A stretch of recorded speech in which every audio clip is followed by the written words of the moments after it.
સૌરાષ્ટ્રમાં મેઘાએ બોલાવ્યો સપાટો। સૌરાષ્ટ્રમાં મેઘરાજાએ મંડાણ કરી દીધા છે ત્યારે રાજુલા પંથકમાં ધોધમાર વરસાદ પડ્યો। રાજુલા શહેરમાં ધોધમાર વરસાદ પડતા રસ્તા પર પાણી ફરી વળ્યા। રાજુલાના માંડળ, છાપરી, દેવકા, કુંભારિયા, ઝીંઝકા સહિતના વિસ્તારોમાં વરસાદ પડ્યો હતો। આ બાજુ સાવરકુંડલાના ગ્રામ્ય વિસ્તારોમાં ધોધમાર વરસાદ પડ્યો। મોટા ભમુદ્રા, પોકરવા સહિતના વિસ્તારોમાં ધોધમાર વરસાદ પડ્યો। ધોધમાર વરસાદથી ખેડૂતોમાં ખુશીની હેલી છવાઈ ગઈ। આ તરફ બોટાદમાં પણ વરસાદે બગડાટી બોલાવી। શહેર અને ગ્રામ્ય વિસ્તારમાં મન મૂકીને વરસ્યો મેઘો। બોટાદના tower road, Paliyad road, Gadhada road સહિતના વિસ્તારોમાં વરસાદ પડ્યો। ઉપરાંત ઢીકવાડી, સેથલી, લાઠીદર સહિતના ગામમાં વરસાદ પડ્યો। આ બાજુ બરવાડા શહેર સહિત પંથકમાં સાંબેલાધાર વરસાદ પડ્યો। બરવાડા શહેરના તમામ વિસ્તારોમાં વરસાદ પડ્યો। તાલુકાના ખમીદાણા, કાપડિયાળી, રોજીદ, રામપરા સહિતના ગ્રામ્ય વિસ્તારોમાં વરસાદ પડ્યો। બરવાડા શહેરના મુખ્ય માર્ગો પર પાણી વહેતા થયા। સમગ્ર પંથકના વાતાવરણમાં ઠંડક ફેલાઈ જતા લોકોએ ગરમીથી રાહત અનુભવી તો વરસાદી ઝાપટાથી ખેડૂતોમાં પાકને લઈને ખુશી સાથે આશા બંધાઈ।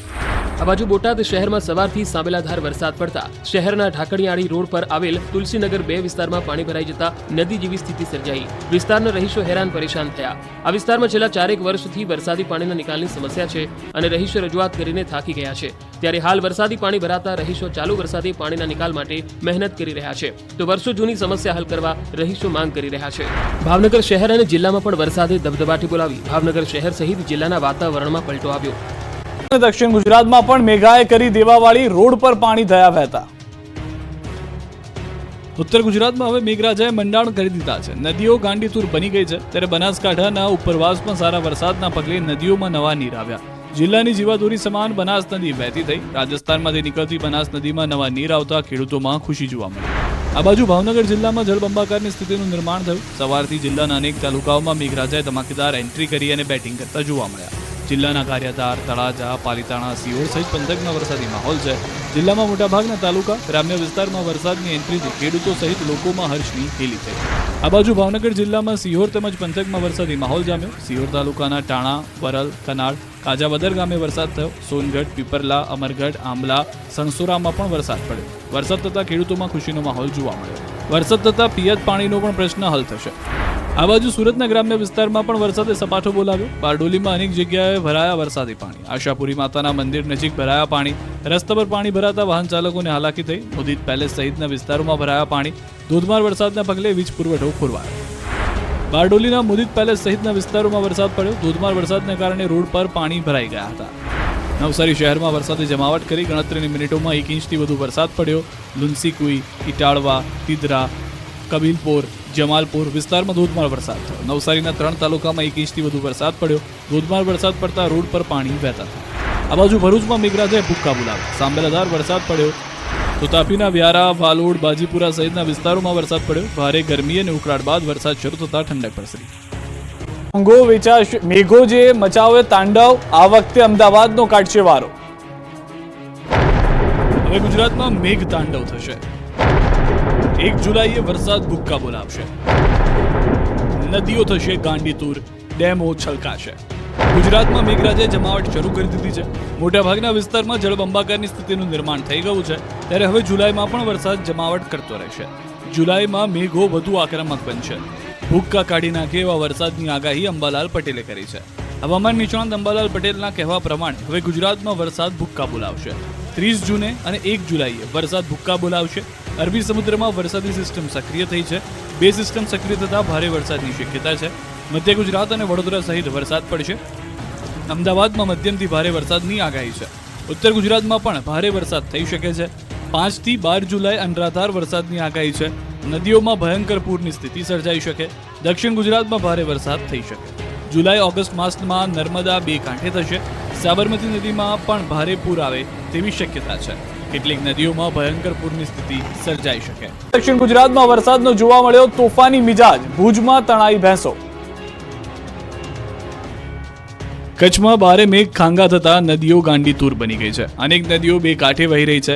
કેટલીક જગ્યાએ મેઘરાજાએ રૌદ્ર સ્વરૂપ ધારણ કરી લીધું છે ત્યારે ભચાઉના ખોડાસરા નદીના પ્રવાહમાં ભેંસો તણાઈ। 15 જેટલી ભેંસો નદીના વહેણમાં તણાઈ ગઈ। ભચાઉના લાકડિયા ખોડાસર વચ્ચે આવેલી નદીમાં વરસાદના પગલે ઘોડાપુર આવ્યું હતું જેના પ્રવાહમાં ભેંસો તણાતી હોય એવો વિડીયો વાયરલ થયો। ભેંસો પાણીમાં તણાતા માલધારીઓમાં પણ ચિંતાની લાગણી ફેલાઈ છે। આ બાજુ બોટાદમાં મેઘરાજાએ બગડાટી બોલાવતા બોટાદમાં જળબંબાકારની સ્થિતિનું નિર્માણ થયું છે. શહેરમાં ઠેક ઠેકાણે પાણી ભરાયા છે. રેલવે અંડરબ્રિજમાં પાણી ભરાતા બંધ કરવો પડ્યો. ભાવનગર રોડ, ગઢડા રોડ પર પાણી ભરાયા છે. રોડ પર પાણી ભરાતા વાહન ચાલકો પરેશાન છે. દ્રશ્યોમાં જોઈ શકાય છે કે Bhavnagar road railway underbridge swimming pool બની ગયો છે. સંઘ પ્રદેશ દમણમાં પણ વરસાદી માહોલ જામ્યો છે. નાની દમણ અને મોટી દમણ વિસ્તારમાં ભારે વરસાદને કારણે થોડી જ વારમાં રસ્તાઓ પાણી થઈ ગયા, તો ડાંગમાં પ્રકૃતિ સોળે કળાએ ખીલી ઉઠી હતી. ગિરિમથક સાપુતારામાં વરસાદ પડતા ચોમેર લીલી ચાદર પથરાઈ. સાપુતારા, નવાગામ સહિતના વિસ્તારોમાં વરસાદ થયો. વરસાદથી પ્રકૃતિ ખીલી ઉઠી. વરસાદથી સર્જાયા આહલાદક દ્રશ્યો. સાપુતારા ટેબલ પોઈન્ટ અને સનરાઈઝ પોઈન્ટ ઉપર ધુમ્મસ છવાતા આહલાદક માહોલ જોવા મળ્યો. બોટિંગ અને પેરાગ્લાઇડિંગ પોઈન્ટ ઉપર વરસાદમાં પ્રવાસીઓ આનંદ માણતા નજરે પડ્યા. આ બાજુ હળવદમાં ભારે વરસાદ પડતા રોડ પર વહેતા થયા પાણી. હળવદ તાલુકાના નવા ઈસનપુર ગામમાં મકાન પર વીજળી પડી. મકાન પર વીજળી પડતા વીજ ઉપકરણો બળીને ખાખ. વરસાદ પડતા પોલીસ સ્ટેશનમાં ભરાયા પાણી. સુરતમાં મેઘરાજા મન મૂકીને વરસી રહ્યા છે. સુરતમાં વરસાદે સપાટો બોલાવી દીધો છે. સુરતના રોડ પર પાણી ફરી વળ્યા છે. ત્યારે સુરતના પોલીસ સ્ટેશનમાં પણ પાણી ઘૂસી ગયા. સુરતના ઉત્તરાણ પોલીસ સ્ટેશનની બહાર જળબંબાકાર જેવી સ્થિતિનું નિર્માણ થયું છે. મનપાની પ્રી મોન્સૂનની કામગીરી છતી પડી ગઈ છે. સુરત પોલીસ સ્ટેશનની બહાર જ પાણી ભરાઈ ગયા. પોલીસ સ્ટેશનમાં જવું હોય તો તમારે પાણીની વચ્ચેથી પસાર થવું પડે, જેને લઈને પોલીસ કર્મીઓ અને પોલીસ સ્ટેશને આવતા લોકોને હાલાકી પડી રહી છે. તો સુરતના કેટલાક વિસ્તારોમાં ધોધમાર વરસાદ પડ્યો. અડાજણ, પાલ, રાંદેરમાં ભારે વરસાદ. પૂના, આઠવા લાઇન્સ, ઉમરા વિસ્તારમાં વરસાદ. ધોધમાર વરસાદ વરસતા લોકોને ગરમીથી મળી રાહત. શહેરના માર્ગો થયા પાણી. ડીસામાં વરસાદે ધબધબાટી બોલાવતા અનેક વિસ્તારોમાં જળબંબાકારની સ્થિતિ, વાહનો ડૂબ્યા. અડધી ડૂબી ગયેલી બાઇકો, કારના દરવાજા સુધી પહોંચી ગયેલું પાણી અને પાણીને ચીરીને આવતા વાહનો. સ્થળ ત્યાં જળના આ દ્રશ્યો છે બનાસકાંઠાના ડીસાના. ડીસામાં 2 દિવસથી મેઘરાજા મહેરબાન થતા સૂકી ધરતી તો તૃપ્ત થઈ ગઈ, પરંતુ વરસાદ કહેર બનીને ત્રાટક્યો. ડીસામાં ધોધમાર વરસાદ વરસતા અનેક વિસ્તારમાં જળબંબાકારની સ્થિતિનું નિર્માણ થયું. ડીસાના અનેક વિસ્તારોમાં પાણી ભરાઈ ગયા. ડીસાના ખાડિયા વિસ્તારમાં તો 2 થી 4 ફૂટ સુધીના પાણી ભરાઈ જતા વાહન ચાલકોને ભારે હાલાકી વેઠવી પડી. અનેક વાહનો પાણીમાં બંધ થઈ ગયા. તો રોડના કાંઠે ઘર પાસે પાર્ક કરેલા વાહનો પણ અડધા ડૂબી ગયા હતા. આ તરફ દાંતીવાડામાં 1.25 ઇંચ વરસાદ, અમીરગઢમાં 1 ઇંચ વરસાદ ખાબકતા પાણી થઈ ગયું.